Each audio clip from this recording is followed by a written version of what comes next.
तो हेलो दोस्तों, कैसे हैं आप लोग। मैं हूं अंकुर और स्वागत है आपका मेरे और आपके अपने चैनल कॉमिक बुक गाय पर। दोस्तों, आज की वीडियो में हम ज़ीकोर की स्टोरी को कंटिन्यू करने जा रहे हैं और आज की वीडियो में हम देखेंगे कि गोकू और ज़ीकोर की लड़ाई कैसे आगे बढ़ती है। दोस्तों, जैसा कि आप जानते हैं, ड्रैगन बॉल एफ की स्टोरी लिखी है टोयोटारो ने और उन्होंने इस स्टोरी को कंटिन्यू नहीं करा था, इसीलिए स्टोरी को मैं कंटिन्यू कर रहा हूँ ताकि इस स्टोरी को हम अच्छी सी एंडिंग दे सकें। दोस्तों, मैंने अपने चैनल पर एक पोल डाला है जहाँ पर मैंने आपके व्यूज़ मांगे हैं। आप जाके वहाँ पर वोट ज़रूर कीजिएगा ताकि मुझे पता चल सके कि आप लोग किस तरीके की एंडिंग चाहते हैं।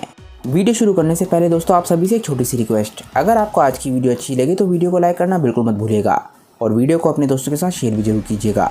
जिन लोगों ने अभी तक चैनल को सब्सक्राइब नहीं किया है वो चैनल को सब्सक्राइब कर लें, क्योंकि चैनल पर लगातार वीडियोज़ आती हैं और मैं आपके एंटरटेनमेंट के लिए लगातार यहाँ पर वीडियोज़ लेकर आता रहता हूँ। तो चलिए दोस्तों, बिना देरी करे अपने वीडियो पर आते हैं। हम देखते हैं कि गोकू वर्सेस ज़ीकोर जारी होता है और ज़ीकोर अपनी बेस फॉर्म में गोकू पर हमला कर रहा होता है। गोकू भी अपनी बेस फॉर्म में होता है। ज़ीकोर लगातार गोकू पे अटैक कर रहा होता है, पर ज़ीकोर के अटैक्स का गोकू पे कोई भी फर्क नहीं पड़ रहा होता और गोकू सारे के सारे अटैक्स को बहुत ही आराम से डिफेंड कर रहा होता है। ज़ीकोर कई सारे की ब्लास्ट भी गोकू पे शूट करता है और गोकू सारे के सारे अटैक्स को डिफ्लेक्ट कर देता है। लड़ते लड़ते ज़ीकोर बोलता है, सन गोकू, मैं जानता था कि तुम एक वर्दी ओपोनेंट निकलोगे, मुझे तुमसे यही उम्मीद थी। मैं जानता हूँ कि ये तुम्हारी मैक्स पावर नहीं है, तो क्यों ना हम समय बर्बाद करना बंद कर दें और अब अपनी असली लड़ाई शुरू करते हैं। गोकू बोलता है, ज़ीकोर, मुझे लगता है कि तुम सही बोल रहे हो, मैं भी तुम्हारी मैक्स पावर देखना चाहता हूँ, मुझे दिखाओ कि तुम कितने ज़्यादा ताकतवर हो। इसके बाद गोकू ट्रांसफॉर्म होता है और सीधा सुपर साइयन 4 की फॉर्म में चला जाता है। पर ये फॉर्म कोई आम सुपर साइयन 4 की फॉर्म नहीं है, बल्कि ये परफेक्टेड सुपर साइयन 4 की फॉर्म है। इसीलिए गोकू अपनी इस फॉर्म में गोहान और वेजिटा के मुकाबले बहुत ज़्यादा ताकतवर है। और जैसे ही गोकू ट्रांसफॉर्म होता है, ज़ीकोर को भी ये बात महसूस हो जाती है। वो ये चीज़ देख के बहुत खुश होता है कि आखिरकार उसे एक वर्दी ओपोनेंट मिल गया। इसके बाद ज़ीकोर भी अपनी ताकत को बढ़ाने लग जाता है, पर वो किसी ट्रांसफॉर्मेशन का इस्तेमाल नहीं करता। वो अपनी ताकत को परफेक्टेड सुपर साइयन की ताकत से थोड़ा सा पहले लाके रोक देता है ताकि वो अपने फादर यानी कि सन गोकू की ताकत को टेस्ट कर सके। दूसरी तरफ हम देखते हैं कि गोहान, वेजिटा और बाकी सभी लोग फाइट की तरफ उड़ते हुए आ रहे होते हैं और जैसे ही गोकू ट्रांसफॉर्म होता है, वो लोग समझ जाते हैं कि गोकू और ज़ीकोर की लड़ाई अब असल में शुरू हो चुकी है। वेजिटा, गोहान और बाकी सभी लोग समझ जाते हैं कि वो लोग गोकू की ताकत के बिना ज़ीकोर को नहीं रोक पाते। ज़ीकोर की ताकत को महसूस करके वो लोग समझ जाते हैं कि उनके लिए ये कर पाना ऑलमोस्ट नामुमकिन था। ब्रोली भी ज़ीकोर और गोकू की ताकत को महसूस कर रहा होता है और वो समझ जाता है कि ताकत के मामले में वो किसी के भी आसपास नहीं है। उनकी ताकत को महसूस करके उसे बहुत ज़्यादा गुस्सा आने लग जाता है। वो समझ चुका है कि अगर वो गोकू से आमने सामने लड़ेगा तो गोकू उसे बहुत ही आराम से हरा देगा।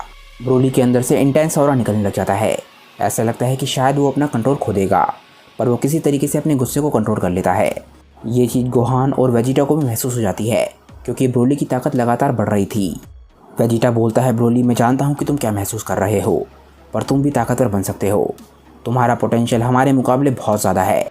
एक बारी धरती से अगर ये खतरा टल गया तो तुम लगातार ट्रेन कर सकते हो और मुझे पूरा विश्वास है कि तुम्हें हमारे लेवल तक पहुँचने में ज़्यादा समय नहीं लगेगा। ब्रोली अपने आप को शांत करता है, पर उसे वेजिटा की बात सुन के बिल्कुल भी अच्छा नहीं लगा होता। उसे महसूस होता है कि वो बहुत ज़्यादा कमज़ोर है, इसीलिए वेजिटा उसे तसल्ली दे रहा है। दूसरी तरफ फाइट में गोकू अपनी सुपर साइयन की फॉर्म में ज़ीकोर से लड़ रहा होता है और वो ज़ीकोर से पूछता है कि ज़ीकोर, मुझे बताओ कि तुम यूनिवर्स पे रूल क्यों करना चाहते हो। ज़ीकोर सन गोकू से बात नहीं करना चाहता और वो लगातार अटैक करता रहता है, पर गोकू के लगातार बोलने की वजह से ज़ीकोर को गुस्सा आने लग जाता है और वो एक बहुत ही ताकतवर पंच बनाता है। ये पंच वो गोकू के पेट में मारता है और गोकू ज़ीकोर के इस अटैक को नहीं रोक पाता और गोकू को बहुत ही ज़बरदस्त चोट लगती है। गोकू ज़मीन से जाके बहुत ज़ोर से टकराता है। इसके बाद ज़ीकोर नीचे उतरता है और गोकू के सामने खड़ा होता है। वो बोलता है कि मैं यूनिवर्स पे कब्जा इसलिए करना चाहता हूँ क्योंकि मैं दुनिया में सबसे ज़्यादा ताकतवर हूँ और सिर्फ ताकतवर को ही जीने का हक है और जो दुनिया में सबसे ज़्यादा ताकतवर होगा वही यूनिवर्स में रूल कर सकता है। मैंने अपनी पूरी ज़िंदगी में बस यही सीखा है और मेरी मॉम ने भी मुझे सिर्फ यही सिखाया है। मेरी ज़िंदगी का सिर्फ एक ही मकसद है कि मैं दुनिया में सबसे ज़्यादा ताकतवर बनूं और इस यूनिवर्स पे रूल करूं। इसके बाद ज़ीकोर गोकू को अपनी ताकत दिखाने के लिए एक बहुत ज़्यादा ताकतवर अटैक बनाने लग जाता है। वो अपना हाथ उठाता है और एक डायरेक्शन में करता है। उस डायरेक्शन में कुछ भी नहीं होता, पर कई किलोमीटर दूर वहाँ पर काफ़ी सारी सिटीज़ होती हैं। इसके बाद ज़ीकोर अपनी ताकत इकट्ठी करने लग जाता है और एक बहुत ही पावरफुल अटैक बनाता है। एकदम से वो ये अटैक शूट कर देता है। वो अपने इस अटैक से गोकू को डराना चाहता है और दिखाना चाहता है कि गोकू उसके सामने कुछ भी नहीं कर सकता। पर जैसे ही ज़ीकोर इस अटैक को शूट करने वाला होता है, हम देखते हैं कि गोकू एकदम से गायब हो जाता है और इस अटैक के सामने पहुंच जाता है। गोकू इस अटैक की आधी फोर्स को अपनी बॉडी पे झेल लेता है और आधे अटैक को वो आसमान की तरफ शूट कर देता है। ज़ीकोर ये देख के हैरान रह जाता है कि गोकू ने उसके अटैक को रोक दिया और इस अटैक को झेलने के बावजूद भी वो बिल्कुल सही सलामत खड़ा है। ज़ीकोर ने जब ऐसा हमला गोहान के सामने किया था तो गोहान कुछ भी नहीं कर पाया था, और उस समय जो ज़ीकोर ने अटैक किया था वो इससे ज़्यादा ताकतवर भी नहीं था। आखिरकार ज़ीकोर को समझ आने लग जाता है कि सन गोकू को दुनिया में सबसे ताकतवर शख्स क्यों कहा जाता है। गोकू बोलता है, ज़ीकोर, मैं तुम्हें किसी भी मासूम ज़िंदगी को नुकसान नहीं पहुंचाने दूंगा। यहाँ से आगे तुम किसी भी मासूम शख्स को नुकसान नहीं पहुंचा पाओगे। तुम्हारे हिसाब से कोई भी ताकतवर शख्स किसी भी कमज़ोर को नुकसान पहुंचा सकता है। मैं बहुत लंबे समय से इस यूनिवर्स का सबसे ताकतवर शख्स हूँ, और ये बात मेरे दिमाग में एक बार भी नहीं आई कि मुझे यूनिवर्स पे राज करना है। मैं यूनिवर्स में सबसे ज़्यादा ताकतवर इसलिए बनना चाहता था ताकि मैं सबसे ताकतवर ओपोनेंट्स का सामना कर सकूँ, और ताकि मैं मासूम लोगों की रक्षा कर सकूँ। ताकतवर होने का मतलब ये नहीं है कि तुम किसी को भी नुकसान पहुँचा सकते हो। अगर तुम इस रास्ते पर आगे बढ़ते रहे तो मैं तुम्हें रोकने में बिल्कुल भी नहीं झिझकूंगा, और समझ लो कि ये तुम्हारी आखिरी फाइट होने वाली है। भले ही कुछ समय पहले तक मुझे ना पता हो कि मेरा एक तीसरा बेटा भी है, पर यह रियलिटी है कि तुम मेरे बेटे हो, और अगर तुम गलत रास्ते पर हो तो तुम्हारे को सही रास्ते पर लाना ये मेरी जिम्मेदारी है। मैं तुम्हें मारना नहीं चाहता, क्योंकि मैं जानता हूँ कि तुम्हारे अंदर काफ़ी पोटेंशियल है और तुम मेरे बेटे हो। मैं चाहूँगा कि तुम अपने दुनिया में सबसे ताकतवर बनने के रास्ते पर आगे बढ़ते रहो, पर तुम किसी भी मासूम और कमज़ोर शख्स को नुकसान नहीं पहुँचा सकते, बल्कि तुम्हें कमज़ोरों की रक्षा करनी चाहिए। तुम हाफ काय हो और हाफ सैयन हो। तुम्हारे अंदर यूनिवर्स की दो सबसे ताकतवर रेस का खून दौड़ रहा है। तुम्हारे अंदर जितना पोटेंशियल मुझे दिख रहा है उतना पोटेंशियल मैंने आज तक किसी में भी नहीं देखा। अगर तुम चाहो तो मैं तुम्हें ट्रेन कर सकता हूँ ताकि तुम और ज़्यादा ताकतवर बन सको। तुम्हारी ताकत सच में कमाल है, पर मैं देख चुका हूँ कि तुम्हारा कंट्रोल तुम्हारी पावर के ऊपर बिल्कुल भी नहीं है। अगर मैं सच बताऊँ तो गोटेन का अपनी पावर पे जितना कंट्रोल है तुम्हारा कंट्रोल उतना भी अच्छा नहीं है। अगर तुम मेरे साथ ट्रेन करने के लिए मानते हो तो मैं तुम्हें विश्वास दिलाता हूँ कि तुम आज से 10 गुना ज़्यादा ताकतवर हो जाओगी, पर मैं तुम्हें ट्रेन तभी करूँगा जब तुम मुझे विश्वास दिला सकोगे कि तुम अपनी ताकत का इस्तेमाल सिर्फ अच्छे के लिए करोगे। ज़ीकोर ध्यान से गोकू की बात को सुन रहा होता है और एकदम से ज़ोर से हंसने लग जाता है। ज़ीकोर बोलता है कि सन गोकू, तुमने सिर्फ मेरा एक अटैक डॉज किया है और तुम्हें लगता है कि तुम मुझे रोक सकते हो।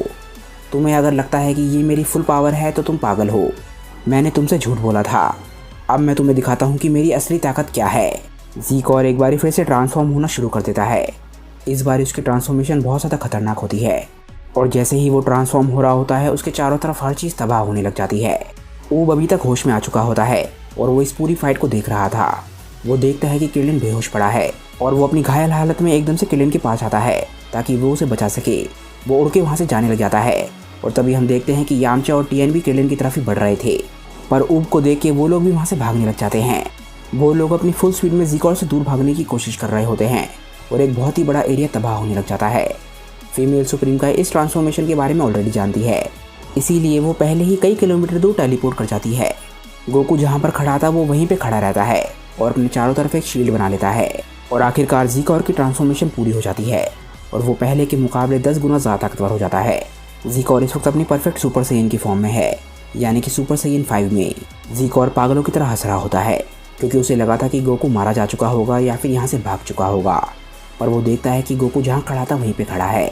ज़ीकोर बोलता है, सन गोकू, क्या हुआ? क्या तुम मेरी ट्रांसफॉर्मेशन को देख के इतने ज़्यादा डर गए हो कि तुम अपनी जगह से हिल भी नहीं पा रहे हो? ये बात सुन के गोकू के चेहरे पे एकदम से स्माइल आ जाती है और वो बोलता है, ज़ीकोर, मैं सच में तुम्हारी ताकत को देख के काफ़ी ज़्यादा इम्प्रेस्ड हूँ, पर अगर ये तुम्हारी मैक्स पावर है तो मुझे माफ़ करना, मुझे नहीं पता कि तुम खुद को दुनिया में सबसे ज़्यादा ताकतवर शख्स कैसे कह सकते हो। ज़ीकोर को गोकू की बात सुन के एकदम से गुस्सा आने लग जाता है और वो बोलता है कि सन गोकू, तुम्हारी ताकत इस वक्त मेरे मुकाबले 10% भी नहीं है, फिर भी तुम ऐसा बोल रहे हो। क्या तुम पागल हो गए हो? गोकू के चेहरे पे अभी भी स्माइल होती है।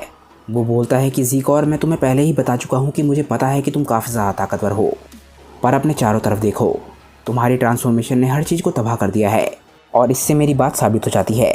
मैंने कहा था कि तुम अपनी ताकत को बिल्कुल भी कंट्रोल नहीं कर सकते हो, इसी वजह से जब तुम ट्रांसफॉर्म हुए तो ये पूरा एरिया तबाह हो गया।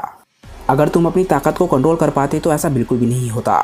ज़ीकोर को गोकू की बात सुन के बहुत ज़्यादा गुस्सा आने लग जाता है क्योंकि वो जानता है कि गोकू बिल्कुल सही बोल रहा है। ज़ीकोर हमेशा से ही बहुत ज़्यादा ताकतवर है और उसका कंट्रोल कभी भी अच्छा नहीं रहा। ज़ीकोर को कभी भी अपनी ताकत को पूरी तरीके से कंट्रोल करने की ज़रूरत नहीं पड़ी क्योंकि उसके सामने जो भी ओपोनेंट आए वो उसके मुकाबले काफ़ी ज़्यादा कमज़ोर होते थे, और उसे एक बहुत ही लंबे समय बाद एक वर्दी ओपोनेंट मिला है जो कि उससे ज़्यादा ताकतवर तो है ही, पर वो अपनी ताकत को बहुत ही अच्छे तरीके से कंट्रोल भी कर सकता है। आखिर गोकू ज़ीकोर से क्या छुपा रहा है? क्या गोकू की ताकत सच में इतनी ज़्यादा है कि वो ज़ीकोर को हरा सकता है, या फिर वो सिर्फ ज़ीकोर को धोखा देने की कोशिश कर रहा है और थोड़ा समय जुटाने की कोशिश कर रहा है? ये हम जानेंगे नेक्स्ट वीडियो में। क्योंकि दोस्तों आज की ये वीडियो यहीं पे ख़त्म हो जाती है। दोस्तों मैंने कम्युनिटी टैब में एक पोस्ट डाली है जहाँ पर जाके आप बता सकते हैं कि आप स्टोरी की एंडिंग किस तरीके की चाहते हैं। जल्दी से जाकर वहाँ पर वोट कीजिए और मुझे बताइए कि स्टोरी को कैसे आगे बढ़ाना है और क्या आपके हिसाब से ज़ीकोर ज़िंदा रहना चाहिए या फिर मारा जाना चाहिए। फिलहाल दोस्तों आज की इस वीडियो को यहीं पे एंड करते हैं। मुझे नीचे कमेंट करके बताइए कि आज की ये वीडियो आप लोगों को कैसी लगी। अगर आपको आज की वीडियो अच्छी लगी हो तो वीडियो को लाइक करना बिल्कुल मत भूलिएगा और वीडियो को अपने दोस्तों के साथ शेयर भी जरूर कीजिएगा। जिन लोगों ने अभी तक चैनल को सब्सक्राइब नहीं किया है वो चैनल को सब्सक्राइब कर लें, क्योंकि चैनल पर लगातार वीडियोज़ आती हैं और मैं आपके एंटरटेनमेंट के लिए लगातार यहाँ पर वीडियोज़ लेकर आता रहता हूँ। तो चलिए दोस्तों आज की वीडियो के लिए बस इतना ही। मैं मिलता हूँ आप लोगों को अपनी नेक्स्ट वीडियो के साथ। तब तक के लिए बाय दोस्तों और थैंक्स फॉर वॉचिंग।